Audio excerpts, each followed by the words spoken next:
샬롬, 하나님과 동행하는 새벽기도회 달라스 임마누엘 교회 권성철 목사입니다. 오늘도 하나님과 동행하며 풍성함을 누리시는 저와 여러분 되시길 주님의 이름으로 축복합니다. 오늘 말씀은 역대상 26장 4절에서 11절까지의 말씀입니다. 오벳에돔의 아들들은 맏아들 스마야와 둘째 여호사밧과 셋째 요아와 넷째 사갈과 다섯째 느다넬과 여섯째 암미엘과 일곱째 이사갈과 여덟째 부울레데이니 이는 하나님이 오벳에돔에게 복을 주셨음이라. 그의 아들 스마야도 두어 아들을 낳았으니 그들의 조상의 가문을 다스리는 자요 큰 용사라. 스마야의 아들들은 오드니와 르바엘과 오벳과 엘사밧이며 엘사밧의 형제 엘리후와 스마갸는 능력이 있는 자이니 이는 다 오벳에돔의 자손이라. 그들과 그의 아들들과 그의 형제들은 다 능력이 있어 그 직무를 잘하는 자이니 오벳에돔에게서 난 자가 62명이며 또 무셀레미아의 아들과 형제 18명은 능력이 있는 자라. 무라리의 자손 중 호사에게도 아들들이 있으니 그의 장자는 시므리라. 시므리는 본래 맏아들이 아니나 그의 아버지가 장자로 삼았고 둘째는 힐기야요 셋째는 드발리야요 넷째는 스가랴이니 호사의 아들들과 형제들이 13명이더라. 아멘. 하나님의 말씀입니다. 여러분, 세상에는 분명 빈부귀천이 있습니다. 잘 사는 사람이 있고 못 사는 사람이 있고 좀 더 귀하다라고 인정받는 사람이 있고 천하다라고 생각되는 그러한 사람들이 있죠. 어떤 사람들은 직업에는 빈부귀천이 없습니다 라고 얘기하지만 여러분 한번 현장에 들어가 보세요. 지금 우리가 살아가는 지금 현실은 어떻습니까? 뭐 다 알지 않습니까?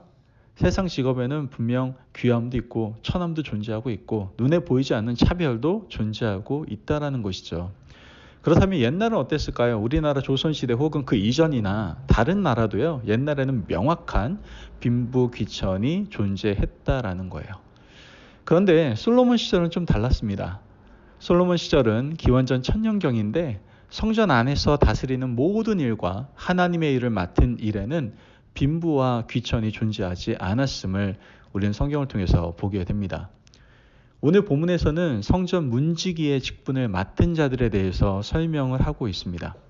성전 문지기 일을 맡은 자들의 직임과 그들을 하나님께서 어떻게 대하셨는지를 잘 말씀해 주고 계시죠. 그리고 성전 문지기가 얼마나 대단하고 중요한 역할을 감당했는지 보여주고 있다라는 거예요. 성전 문지기 일을 맡은 사람들 중에는 특별한 사람이 있었음을 우리는 성경을 통해서 보게 됩니다. 4절 말씀을 보면 오벳에돔의 아들들은 이라고 소개하고요. 8명의 오벳에돔의 자식들의 이름을 쫙 나열하는 것을 우리는 보게 되죠. 5절 말씀을 보면 이는 하나님이 오벳에돔에게 복을 주셨음이라 라고 말씀을 하죠. 문지기들의 이름을 열거해 나가다가 갑자기 오벳에돔을 언급하시고요. 이 오벳에돔의 8 아들의 이름을 하나하나 불러주시고 하나님이 그에게 복을 주셨다라고 지금 말씀하고 있는 거예요. 자, 오벳에돔은요. 성경 이곳에 처음 나오는 사람이 아닙니다. 이 오벳에돔은 역대상 13장에 처음 등장을 하게 되죠. 말씀을 보면 이 오벳에돔 집에 하나님의 언약궤를 3달 동안 모셔서 하나님께 큰 복을 받은 사람이 바로 이 오벳에돔입니다. 이 오벳에돔은 블레셋 가드 지방의 사람이었죠. 다윗이 다윗 성으로 하나님의 언약궤를 모셔가는 중에 하나님의 궤를 어떻게 합니까? 제사장들이 메고 가도록 하지 않고 수레에 싣고 갑니다. 어떻게 보면 좀 더 효율적인 방법, 더 화려한 방법을 사용하려고 했던 것일 수도 있어요. 그러나 그 방법은 하나님의 방법은 아니었죠. 하나님은 율법대로 하지 않는 다윗에게 진노하시고 수레를 모는 소들이 뛰도록 하셨죠. 그때 하나님의 언약궤를 붙잡았던 우사가 그 자리에 죽게 됩니다. 하나님의 진노하심이 두려웠던 다윗은 어떻게 합니까? 언약궤를 모셔오지 못하고 가드 사람 오벳에돔의 집에 그 언약궤를 모셔두게 되죠. 그리고 3달이 지났습니다. 그런데 이 3달 동안 하나님은 오벳에돔의 집에 큰 복을 내리셨거든요. 다윗은 다시 3달 후에 하나님의 궤를 다윗성에 모셔오게 되는 것을 우리는 알게 됩니다. 그런데 이 오벳에돔에게 일어난 일이 다윗에게는 굉장히 충격적인 거예요. 도대체 이 사람은 어떤 특별한 능력과 은총이 있어서 하나님이 그의 집에 큰 복을 주셨을까? 다윗은 솔로몬 성전을 기획하면서 오베데돔과 그의 자녀들을 데려다가 하나님 성전의 문지기로 삼게 되는 것을 보게 됩니다.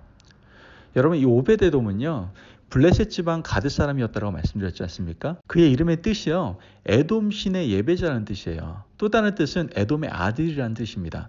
이름의 뜻을 보아서는 이 오베데돔은 에돔 신을 섬겨야 했고, 또 그가 살았던 지방으로 보면 블레셋 가드에 살았기 때문에 블레셋 신을 섬겨야만 했어요. 하지만 이 오베데돔은 여호와 신앙을 가진 사람이었다라는 거예요. 하나님을 잘 섬기는 사람이었고 하나님을 붙들고 살았던 믿음의 사람이었음을 우리는 알게 되는 것이죠.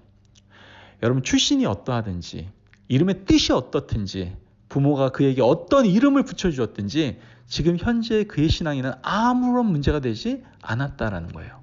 하나님은 오히려 오베데돔을 하나님 성전의 훌륭한 문지기로 세우셨고 하나님 그의 8 아들들에게 큰 복을 부어주시는 것을 보게 됩니다. 여러분, 부모로서 누릴 수 있는 가장 큰 복은 뭡니까? 자식들이 하나님에게 사랑받는 거 아니에요? 저도 간절한 바람이 그겁니다. 우리 아이들 자라나서 좋은 직장을 얻게 되고 결혼 잘하고 잘 먹고 잘 살았으면 좋겠다. 물론 그런 마음 있죠. 그러나 더 중요하고 더 간절한 마음은 하나님 잘 믿고 하나님께 정말 사랑받고 축복받는 자녀가 되었으면 좋겠다라는 그 마음이 저에게 가장 크다라는 것이죠. 아마 모든 부모가 마찬가지가 아닐까 생각을 해보게 됩니다. 그렇다면 우린 이 오베데돔에게 좀 더 초점을 같이 맞춰볼 필요가 있어요. 지금 오베데돔의 아들 8명이요. 모두 하나님의 성전에서 봉사하는 사람들이 되었고요. 하나님은 그들에게 큰 복을 주시는 것을 우리는 보게 됩니다. 이뿐만이 아니에요. 이 오베데돔 자손이 62명이나 있었는데 모두가 다 능력 있는 사람이었다라고 성경은 얘기하고 있거든요. 8절 말씀을 보면 이는 다 오베데돔의 자손이라. 그들과 그의 아들들과 그의 형제들은 다 능력이 있어 그 직무를 잘하는 자이니 오베데돔에게서 난 자가 62명이며 라고 얘기합니다. 지금 오베데돔의 자손 62명 모두 다 하나님의 성전 안팎을 섬기고 돌보는 자들이 되었다라는 거예요. 그러나 이들은요, 오베데돔의 덕으로 자리를 연명하는 그런 사람들이 아니라 각자가 능력 있는 사람들이었다라고 성경은 얘기하고 있다라는 거예요. 하나님의 일을 맡아서 최선을 다했고 인정받는 사람들이었고 능력 있는 사람들이었다라는 것이죠. 여러분, 오늘 말씀을 보면 하나님 성전의 문지기라고 해서 하나님은 절대로 그들을 천하게 대하지 않았어요. 성전에서 찬양을 하는 찬양대나 성전을 섬기는 레위인이나 하나님은 그들을 똑같이 대하시고 복을 주시고 그 자리에서 성실하게 일을 감당하는 자들에게 어떻게 하신 거예요? 복을 내려주시는 것을 보게 되는 것이죠. 여러분, 오늘 말씀을 통해서 우리가 깨닫게 되는 것이 있어요. 그게 무엇입니까? 우리가 지금 교회에서 어떤 일을 맡았든지 어느 자리에 있든지 그것은 하나님 보시기에 중요한 것이 아니다라는 거예요. 지금 내가 집사든 권사든 장로든 내가 목사든 아니면 내가 좀 더 중요한 직책을 사명을 감당하고 있든 그것보다 더 중요한 게 뭡니까? 그 일을 가장 귀중하게 여기고 소중하게 생각하며 성실하게 충성으로 섬기고 있느냐가 더욱 중요하다라는 거예요. 직분만 가지고 있으면 뭐합니까? 목사 타이틀만 가지고 있으면 뭐합니까? 목사 다 와야죠. 장로 다 와야죠. 권사 다 와야죠. 집사 다 와야죠. 리더 다 와야죠. 그 사명을 충성되게 성실하게 감당할 수 있는 그런 모습이 우리 각자에게 있어야 되지 않습니까? 여러분, 하나님께서는요, 우리에게 허락하신 그 자리, 역할에 대해서 우리가 성실함으로 그 사명을 잘 감당하면 우리 개인뿐만 아니라 우리 자녀들에게도 복 주시고 우리 자손들까지도 함께 하셔서 하나님의 귀한 은혜를 내려주신다는 거예요. 믿으십니까? 아멘? 여러분, 여러분의 삶이 복되고 여러분의 자녀들이 복되고 여러분들의 자손 대대로 복되기를 원한다면 지금 하나님께서 여러분에게 허락하신 귀한 직분과 자리와 역할 가운데에서 여러분 성실하게 충성을 다해서 감당하십시오. 그러면 하나님께서는 복에 복을 불어넣어 주십니다. 아멘.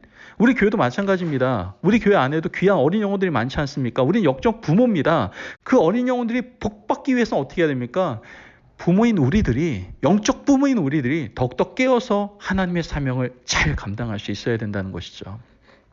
여러분, 하나님께서는요, 문지기를 천하다 하지 않고요, 빈부귀천을 나누지도 않으셨어요. 그냥 그들에게 직무를 허락하시고 그 자리에서 하나님의 일을 성실하게 감당할 수 있도록 구별된 역할을 주셨다라는 것을 우리는 분명히 깨달아야 됩니다. 하나님께서 여러분들이 각자의 직분을 주셨습니까? 또한 여러분들에게 역할을 주셨습니까? 그것이 처음 오시는 분들을 반갑게 맞이하는 인사의 자리든 환영하는 자리이든 아니면 보이지 않는 음향의 자리이든 영상의 자리이든 헌금위원회 자리이든 아니면 보이지 않는 강단을 꾸미는 그러한 자리이든 여러분 하나님께서 허락하신 그러한 자리라고 한다면 여러분 성실하게 그 사명을 감당하시기를 바랍니다. 우리가 그 귀한 일을 붙들고 성실하게 사명을 잘 감당할 때 하나님께서 우리에게 복을 주신다라는 거예요. 오늘 우리에게 주어진 직분이 어떤 것이든 우리 교회에서 하는 모든 일은 여러분 다 귀하고 소중한 일이에요. 이 귀한 일을 붙들고 성실하게 충성을 다해서 이 모든 것들을 감당하셔서 하나님께서 기뻐하시는 또한 칭찬받는 하나님의 귀한 자녀들 되시기를, 귀한 종들 되시기를 주님의 이름으로 축복합니다. 아멘. 기도하겠습니다. 사랑이 많으신 하나님 감사합니다.